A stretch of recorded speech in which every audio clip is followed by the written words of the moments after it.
É correto um pastor expulsar um membro de uma igreja pelo fato desse membro ter casado, divorciado e casado outra vez? Pois é, foi isso que o pastor Silas Malafaia disse em um dos seus vídeos, afirmando categoricamente que aquele que casasse, separasse, casasse outra vez, seria excluído da igreja. Veja o vídeo e depois a gente volta comentando a respeito. Porque agora aqui nessa igreja, se alguém se divorciar, a não ser com a cláusula de exceção de infidelidade, e contrair um novo matrimônio, eu vou excluir do rol de membros dessa igreja. Vai ser membro aonde quiser, porque Deus não vai me imputar culpa. Bom, essas são palavras do pastor Silas Malafaia. E a pergunta é, Jesus deu esse tipo de autoridade para o pastor? O pastor tem autonomia legítima dada por Deus para excluir um membro da igreja? Até que ponto vai a autoridade do pastor? São essas e outras perguntas que nós vamos responder nesse vídeo.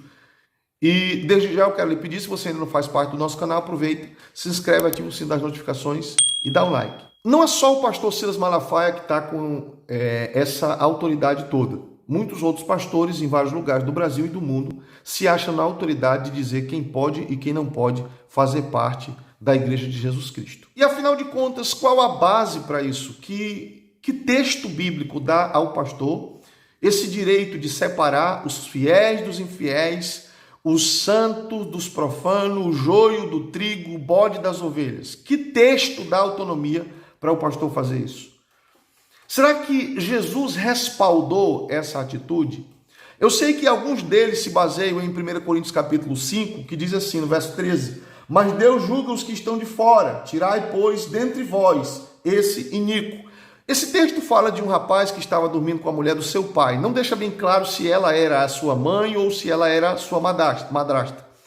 Mas o que nós entendemos aqui é que Paulo se revoltou com o comportamento desse rapaz e mandou excluí-lo da igreja. Agora o que acontece é, Paulo teve essa conduta. E assim como muitos homens da Bíblia tiveram condutas, a questão não é agir e falar e fazer. A questão é, Deus aprova certas condutas que nós temos? Essa é a questão. Porque quem está na frente de uma igreja, de um trabalho, de uma obra, se acha, às vezes, no direito de fazer coisas por conta própria. Você vê Jesus andando com um cara que é um cara traidor, um cara ganancioso, alguém que está em busca de ocasião para trair Jesus, porque o seu coração se inclinava para o dinheiro.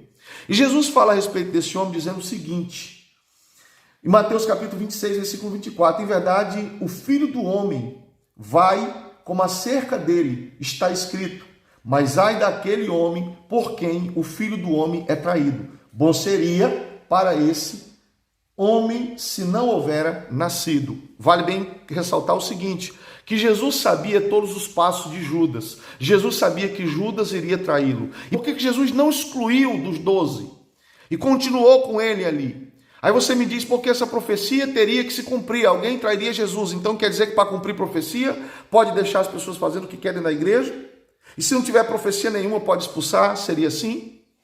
São apenas perguntas.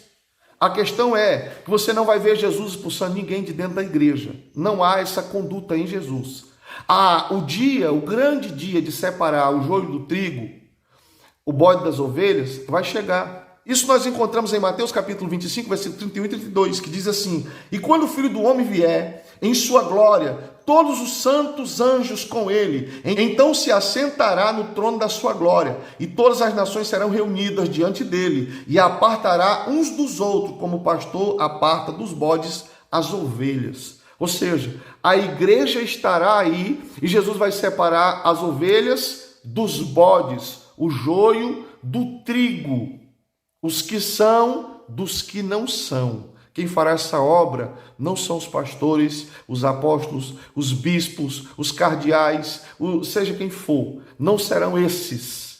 Quem fará essa grande obra será Jesus, de recolher o trigo e deixar o joio para ser queimado, de separar as ovelhas para o seu lado direito e o bode para a sua esquerda, para a condenação. Então esse papel não é nosso, esse papel não é do pastor. A autonomia do pastor é para instruir, para ensinar, para pregar. Entenda que se você fizer a sua parte, você não tem culpa no cartório. Não é expulsando alguém que você vai tirar a culpa das suas costas. Deus não nos deu autonomia para expulsar ninguém. Deus nos deu autonomia, autoridade para pregar o evangelho, ensinar o povo. Se as pessoas não querem ouvir, o problema não é nosso. Judas passou 3 anos e meio com Jesus e não deu atenção para suas palavras, nem por isso Jesus o expulsou. Jesus pregou vários sermões e as pessoas não aceitavam seus sermões. E o que eles faziam? Eles iam embora. Eles saíam de perto de Jesus. Um grupo no capítulo 6 do Evangelho de João diz: quem se salvará com esse sermão? E começam a ir embora. Porque você não precisa expulsar ninguém de dentro da igreja, você precisa pregar a palavra. Quem não quer acordo com Jesus não vai ficar lá. Não adianta.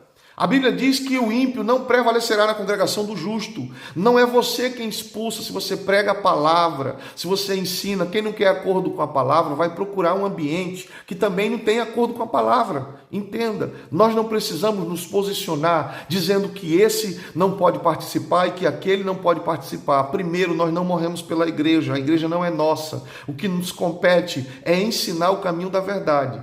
Se a pessoa rejeitou, o problema não é meu. Muitas pessoas nos dias de Jesus rejeitaram a sua pregação. E o que Jesus fez? Seguiu pregando, continuou ensinando. Pessoas que estavam ao seu redor não criam naquilo que ele falava. Ele mesmo disse isso em muitos textos.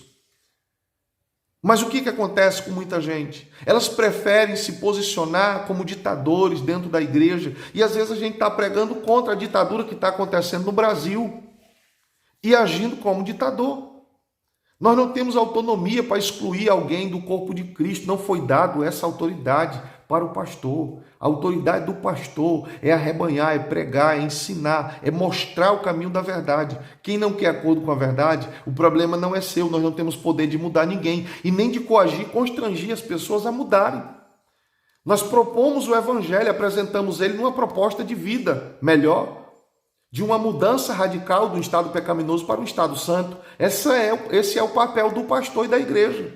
Não é dizer se você não quer, você é excluído, se você não estiver de acordo com as doutrinas da igreja, você será excluído. É por conta disso que nós nos tornamos vergonha para aqueles que nos veem pregando esse tipo de evangelho.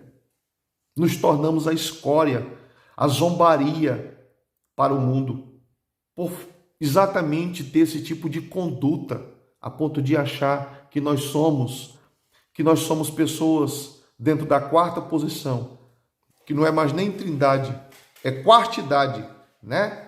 Que tem já um quarto lá junto, que pode definir coisas aqui na terra em nome de Deus, porque Deus, de fato, o outorgou essa autoridade. E nós vemos muito isso quando estudamos a história no período da Idade Média. Isso aconteceu com muita frequência. E hoje muita gente está assumindo esse posto, mas não agora como igreja romana, mas como igreja protestante. E é triste essa rota, esse caminho que a igreja está tomando. Nós precisamos nos posicionar como servos de Cristo, que foram chamados para estender a mão, pregar o evangelho. Meu papel não é mudar ninguém, meu papel não é convencer ninguém. Meu papel é pregar. Quem vai fazer isso é o Espírito Santo. Agora, claro, muitos líderes construíram impérios e estão fortalecendo seus impérios. Quando acontece algo que sai do seu controle, é melhor expulsar essas pessoas, é melhor tirar elas do caminho para que elas não sejam atrapalho para o nosso império. Eu espero ter lhe ajudado, que Deus abençoe e fica na paz de Jesus Cristo.